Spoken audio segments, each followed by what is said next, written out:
ছোট পর্দার অভিনেতা জাহের আলভির স্ত্রী ইকরার আত্মহত্যার খবরে সবিজঙ্গনে নেমে এসেছে শোকের ছায়া। মিরপুর পল্লবী থানার ভারপ্রাপ্ত কর্মকর্তা বিষয়টি নিশ্চিত করে জানান, ২৮ ফেব্রুয়ারি শনিবার দুপুরে রাজধানীর মিরপুর ডিওএইচএস এলাকার একটি বাসায় এ মর্মান্তিক ঘটনা ঘটে। জানা যায়, অভিনেতা জাহের আলভি শুটিংয়ের জন্য বর্তমানে নেপালে আছেন। তার সঙ্গে যোগাযোগ করা হলে তিনি বলেন, এ বিষয়ে কথা বলার মতো অবস্থায় তিনি এখন নেই।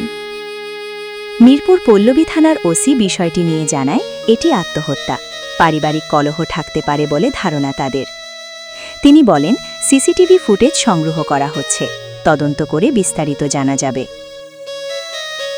উল্লেখ্য, ২০১০ সালে আলভি ও ইকরা পালিয়ে বিয়ে করেন। দীর্ঘ ১৪ বছর পর ২০২৪ সালে তাদের বিয়ের খবর প্রকাশে আসে।